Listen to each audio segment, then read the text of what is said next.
Hey, what's going on, guys? So this review is going to be on the Paycheck Baits Transporter frog.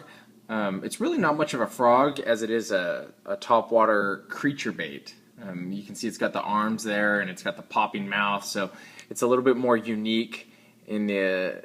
I don't think it's trying to present itself much like a frog and trying to lend itself to more of like a.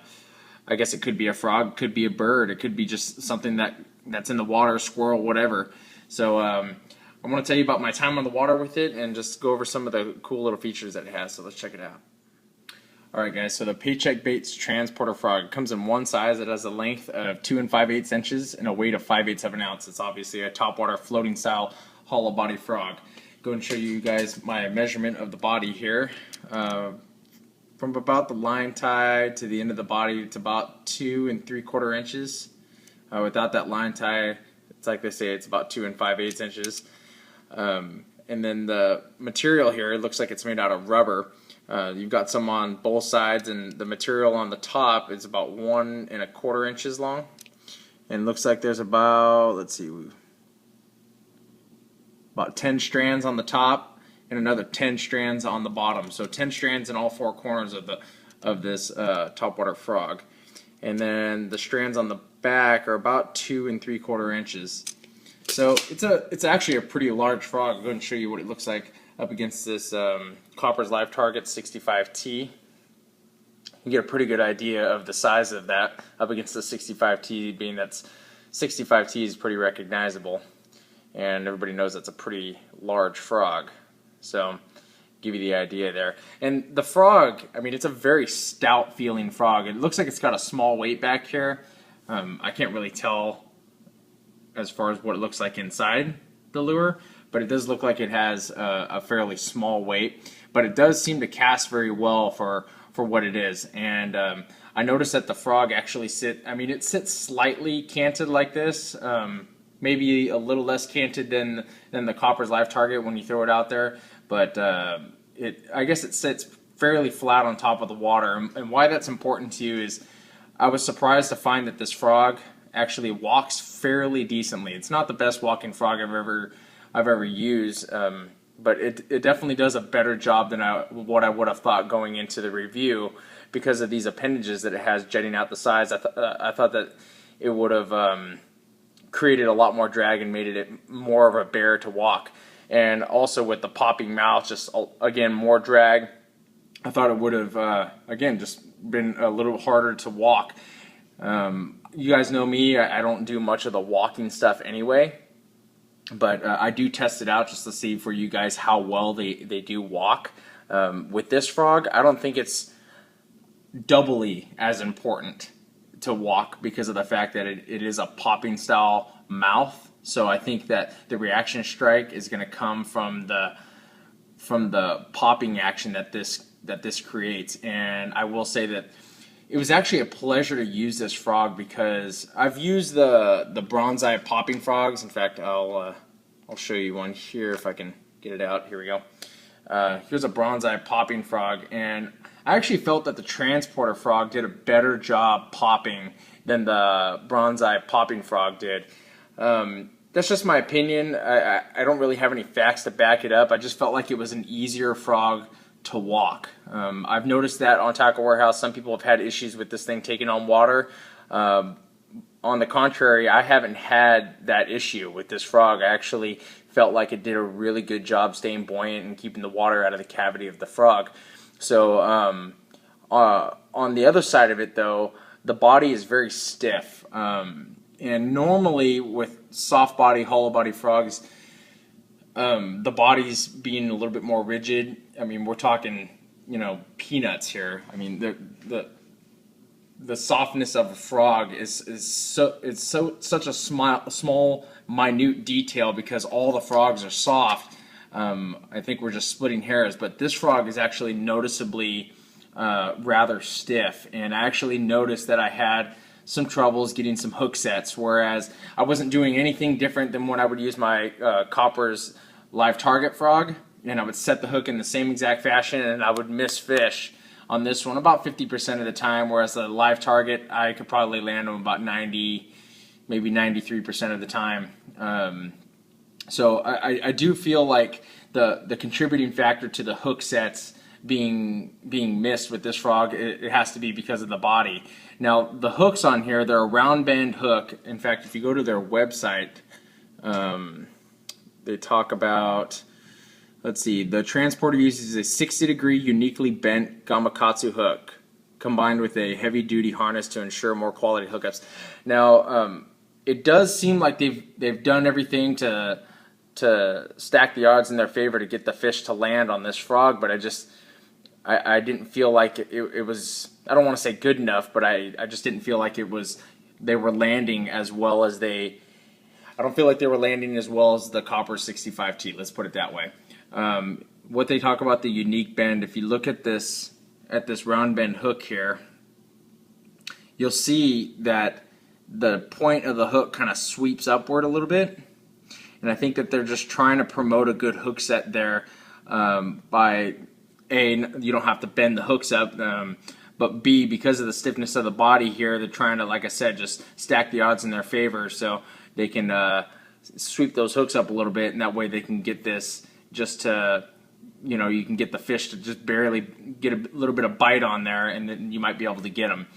But again, I mean, you're still going to need to get that frog to compress quite a bit if you want to get a good quality hookup, because a lot of the times what will happen is when you go and set the hook and you don't have a good compression on the frog, and I've seen this in the frogs or in the fish that have come back to the boat, that when you don't get a good hook set, what will happen is you'll look back in the back of their mouth and this hook will just sweep or just grind across the roof of their mouth like this until it finally grabs onto the outer lip here. And the reason I know that is because when you open up the fish's mouth when they've got the hook on the front lip and you look back in their mouth and it's scratched from like the back of the throat to the front of the lips there, about 3 or 4 inches, you'll know that you're not getting a good hook set. They're not compressing it down. Now again, a bass is not going to have a hard time compressing this bait down, but I just didn't feel like it was good quality hook sets.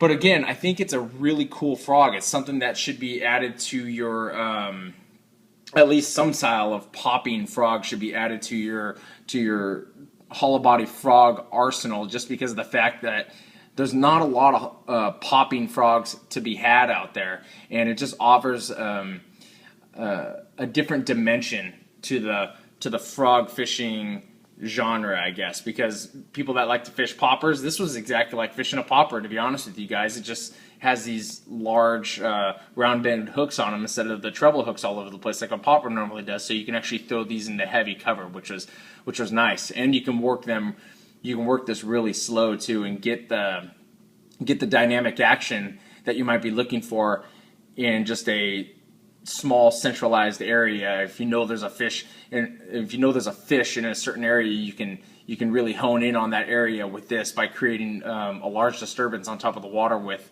that cupped mouth. So that's just my 2 cents about it. It doesn't come with a rattle. I told you guys a few weeks ago that I was going to try out the idea of inserting some BBs into the frog.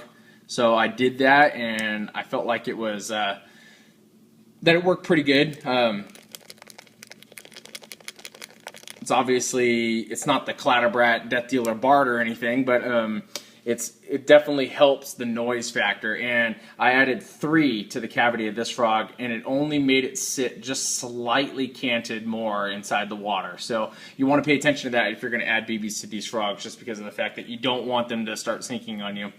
The other thing I noticed about this frog was, other than the weight, the hook, the cupped mouth, and the legs jetting out to the side, you notice all 4 legs are jetting out to the side as opposed to towards the back like the coppers, is this rounded area here. And I asked Blood Knot 101 about this in a message that I wrote to him about if he had any experience with the Transporter frog, because if you guys remember my review of the Bose Sumo frog, if I can find it here, the Bose Sumo frog has this round disc in the middle. And these are the only 2 frogs that I own that have this round disc in the middle. And I don't know if this is just like an overmold here, and this is actually in fact all the same material, or if it actually is 2 different materials melted to each other to create this solid body here.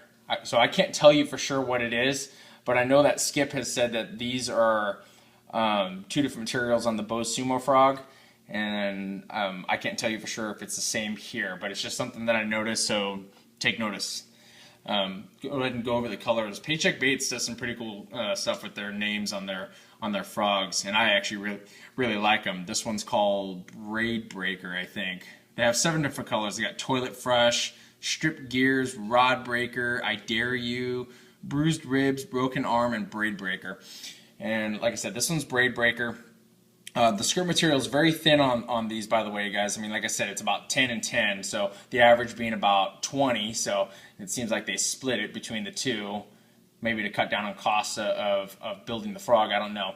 It looks like it's a round rubber material. You've got about 3 different colors on the back and 2 on the front on this one. You've got that orange, the black, and the brown on the back, and just the black and the brown on the front there. Braid Breaker has the yellow mouth. I'm sure that's just to make it more visible to the fishermen, so you can see it like when you throw it in a heavy cover, or if the lighting starts to get dim outside, you can just see it a lot better. So again, just a creature. It doesn't really look like anything. It just looks like Braid Breaker. So there's Braid Breaker coming at you.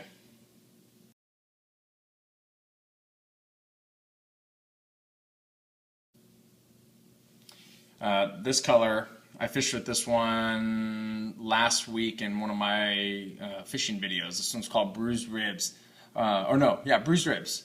Bruised Ribs is really cool too. I mean, if you guys just like a dark colored frog, this is where it's at. I mean, it's got the really vibrant color appendages here with the blue and the purple on the top and the bottom, and it's just an overall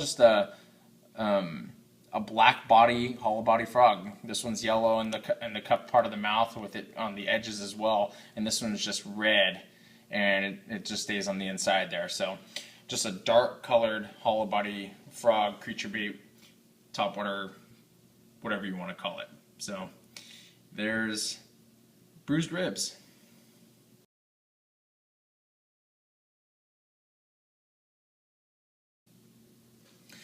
Alright guys, so there you go. Hope this review was helpful to you guys. If you guys have any questions or comments, leave them below and I'll try to get back to you as soon as I can. I've been really busy lately with work and stuff, and I've been trying to get back to everybody's comments, and so I really apologize if I'm not getting back to some of your guys' comments. I'll have to stay up tonight and go back over some of the videos that I've done and answer some of the questions that you guys have had. But if you guys really want to get a question answered, the best way to get an answer quickly is write me a personal message. I normally answer those right away, or you can find me on Facebook. I can answer those pretty quickly on there too.